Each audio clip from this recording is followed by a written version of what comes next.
Welcome and welcome back to the Nature Squad. A big welcome to you if it's your first time here. A big welcome to you. If you're a regular here, Aki thanks. Aki, thank you so much.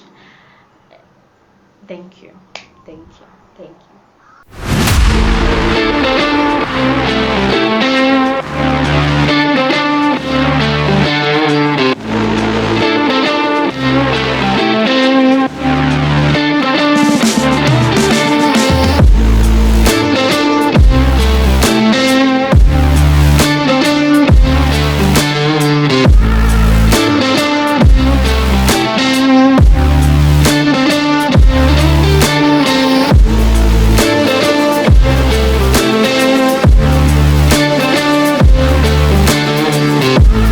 Na Longotov na nawapenda sana sana sana sana sana sana sana sana sana. I love you so much. I love you all so much. So without further ado, without delay, today's topic is about life after my accident, stroke, facts about global warming and its impact to wildlife.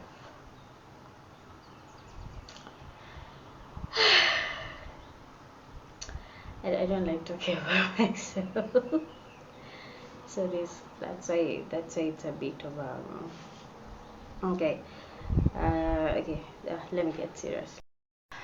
So for those who do not know, sometime late last year, I got an accident whereby I broke my right foot, and I had to undergo surgery to ever walk again. So I underwent an ORIF surgery. You can Google about it and learn more about it. And I was put 2 metallic plates and like 10 screws. I was operated on both sides of my foot. Yeah. And as we speak, I have 2 metallic plates and 10 screws according to the x-ray. Yeah. So yeah, that happened, and oh my, the life lessons that have come with that have been massive. So one thing I took home from all this is, rather one of the many lessons I took home, excuse me, one of the major lessons I took home with this experience is to not take life for granted, and you never know what you have until you lose it. Like, I know it's let me put it quote unquote normal to us, which is not normal in its actual sense, but waking up in the morning, doing your errands, doing your chores, doing your exercises, going to work, just doing your day-to-day activities may seem normal, but wow, until I had that accident, and I had to use a urinary catheter because I couldn't go to the toilet the first few days. When I could, then I had to use a bedpan, and then it's been a lot being assisted to go to the toilet. Okay, this is just progressive as with time. Then after using a bedpan to go to relieve myself, then being assisted to go to the washroom, like being carried to go to the washroom, or being pushed to the washroom, as in going with a wheelchair, to being bathed. Wow. I know it seems like it's just legs, but You never know what you have until you're at the brink of losing it, or until you don't have it. So I think that's a lesson I would urge you all to take into consideration. So I went from using 2 crutches progressively to 1 crutch, and then now I'm back to my both feet, and I'm so grateful to God. I'm so happy. Yeah, it's been an intensive few couple of months and taking a lot of bone soup. I think that was the fun part. Taking a lot of bone soup and taking a lot of milk. I love milk so much. For those who know me, they know how much I love milk. Yeah, but wow, it's been a rough couple of months. Yeah, I think the feeling of feeling helpless and the feeling of relying on people to do the basic day-to-day activities can really be disheartening and discouraging. Like, I mean, it's just, we see it normal to just wake up and go to the loo. We see it normal just to wake up and go to the shower. We see it normal just go to the shop to just do these minor activities. And then now you have to rely on people. You have to be in bed all the time. Especially in hospital, you have to be in bed like all the time, and you're being ferried on a wheelchair, or your crutches. Someone is bathing you. You're relieving yourself on, like, it's like generally just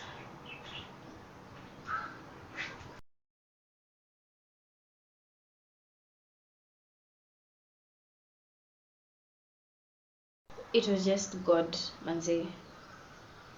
It was just God. It is, and it will forever be God, because no matter what you go through, and that's something I think some people don't understand. No matter what you go through, God is always with you. Like, He's by your side, He's in front of you, He's behind you. He's always with you. He's always with you. And He has always been with me.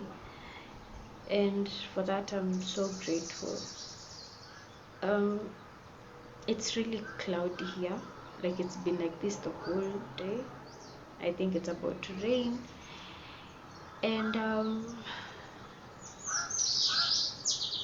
the light is beginning to fade, so let's rock this thing. But basically, I really thank God for everything, and I'm just speechless, to be honest. I'm just speechless, because now I'm on my both feet. I can walk. I just can't run, but it's progress. It's great progress. Thank you for your well wishes. Thank you for thank you for your kind words. For those who knew, thank you for your kind words. Thank you for your words of support. Thank you for your encouraging words. Yeah, I'm doing better and I'm doing good, and God will forever be great. I get awkward when I talk about myself. That's just me.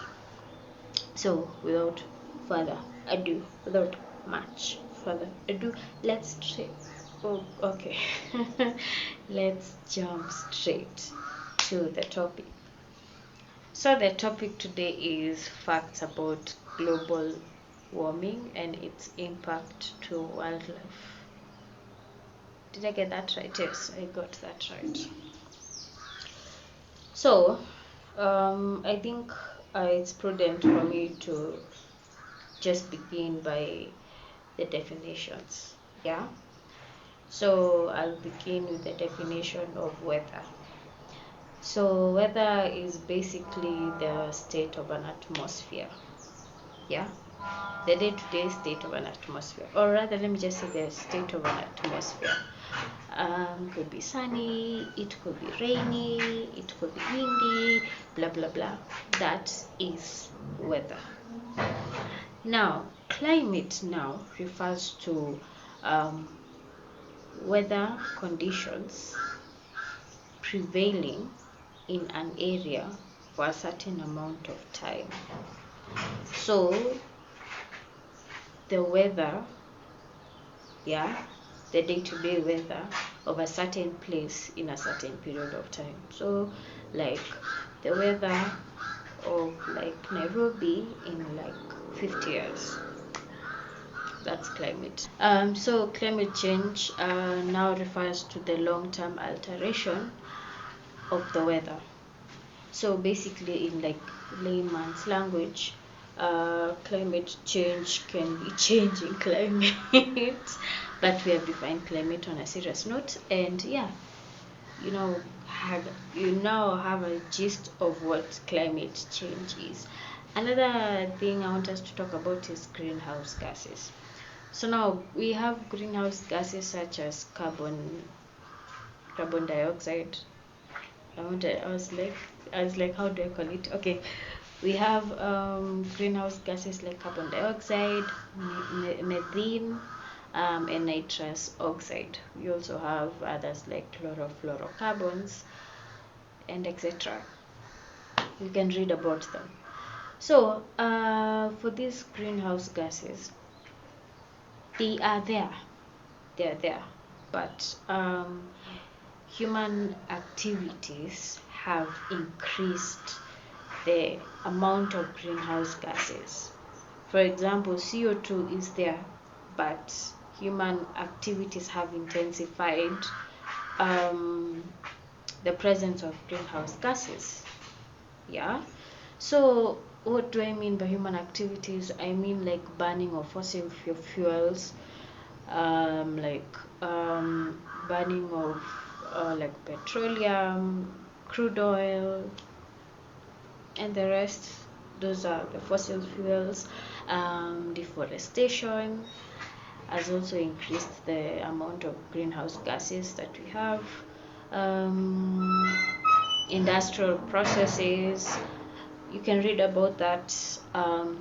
There are many activities, there are many human activities that have intensified the amount of greenhouse gases. So why are greenhouse gases bad if they do exist? First of all, as we have clarified, they exist, but human activities have intensified the existence or the amount that is present. So now what happens is that when the sun rays hit the earth, the heat from the sun, when it comes to the earth, it bounces back. Yeah, that's how naturally it's supposed to be. But now with the greenhouse gases, what it does is that it forms a layer whereby the heat from the sun, instead of hit and bounce, remember, hit bounce, don't forget that, hit bounce. So the heat from the sun, instead of hitting and bouncing, the greenhouse gases now form, like, let's say like a cover that traps that heat. Yeah, and now trapping of that heat is now what we call global warming. I hope we are together till that point. Yes, so now that's what we call global warming. And global warming has a number of effects. For example, global warming has led to the melting of the ice caps in the polar regions. north and south. And with the melting of the ice caps and the glaciers, it leads to increase in sea levels, which is dangerous because, first of all, the melting of the ice caps destroys the habitats. Today we're talking about impact of global warming to wildlife. So that's number one. Coming to my first point of the impact to wildlife, the melting of the ice caps, both the North Pole and the South Pole, destroys habitats to some wildlife like the polar bears. So there's destruction of habitat, stroke habitat loss for the polar bears and other wildlife. So yeah, blah blah blah, melting of the polar regions, increase of sea levels. Yeah, okay. Second point, these greenhouse gases, we do have something called the ozone layer. The ozone layer is found in the stratosphere. Yeah. So what happens is the ozone layer is a blanket that is in the atmosphere, and the ozone layer protects us from harmful UV ultraviolet rays from the sun, because this harmful UV they can cause damage to our skin, damage to our health, cancer, blah blah blah blah blah blah, all that you know about UV. That's why we wear sunscreen, sorry. Yeah, that's why I'm trying to hurry up because the light is not working with me. And yeah, so where are we? Yeah, harming of the ozone layer. So now, yeah, the ozone layer protecting us from the harmful UV, blah blah blah. Yes. So now, what the greenhouse gases do is, now the greenhouse gases, they damage the ozone layer. They damage this blanket that prevents the harmful UV from the sun from reaching us and wildlife too. So it damages the ozone layer, and it causes perforations to the ozone layer. It causes holes.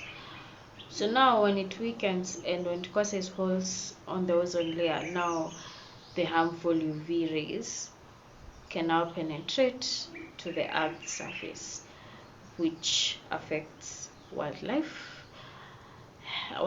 health, and also our health. Okay, sorry for the lighting. You have to bear with me with the lighting. It's, yeah, I explained the situation. So we next point, global warming. I have explained about global warming and how the greenhouse gases trap. Remember, heat bounce, but greenhouses cover, then trap, then causing global temperatures to rise, leading to global warming. Yeah. So now this global warming, it leads to adverse weather and adverse to extreme weather, like hurricanes, extreme, like heavy rainfall. I don't even have to emphasize on the rainfall. You do know how much it costs the whole world. Yeah. Drought. But you know, the funny thing is that with all these impacts, it does not only affect human life, it also affects wildlife. So drought affects wildlife, heavy rainfall affects wildlife, hurricanes, like global warming also affects wildlife. Also, I'll take it back to the greenhouse gases. With increase of CO2, it leads to the acidity of oceans or water bodies. It leads to the acidity of water bodies. an increase of acidity of water bodies interferes or really affects marine life. Sorry for the lighting. Let's wrap this up really fast. So, impact on wildlife. Number one, habitat loss. Habitat loss, we have explained about global warming and polar bears. Global warming, melting of the polar ice caps and the glaciers, leading to habitat loss for polar bears. Number two, ocean acidity. Increase in CO2 is absorbed in the oceans, in the water bodies, which make the water bodies acidic, which affect marine life, destroy their habitat. Yeah. We also have migration and breeding disruptions. So changing climate leads to the disruption, or it alters the migration patterns and the breeding seasons. So migrating earlier than usual or later than usual always affects the success rate of the reproduction, or the reproductive success rate, which equally affects their survival. Yeah. Another thing is also food supply. High temperatures affect the availability of food for wildlife. Also, it leads to species extinction. We all know, basically by now you know the impact of climate change. Yeah, sorry, it's a bit cold. It's dark. So let's wrap this thing. Species extinction.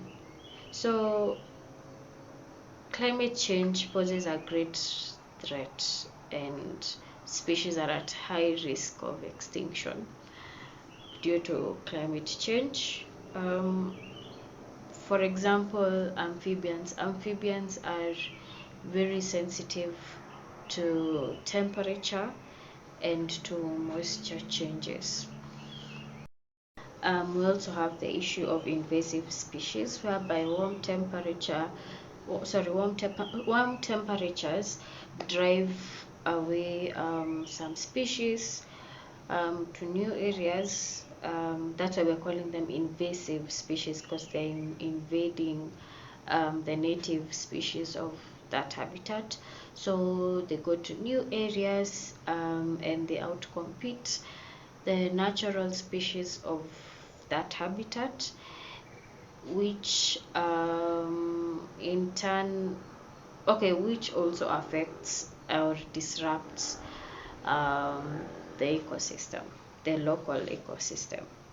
Now that we are done with effects of global warming on wildlife, we'll go straight to mitigation and adaptation. So the first one is conservation efforts. Protecting and restoring habitats can help wildlife adapt to climate change. For example, afforestation and reforestation, planting of trees. Also, climate action, reduction of greenhouse gas emissions through renewable energy sources. So that's it for today. Thank you so much. I missed you all so much. Until next time, all my love.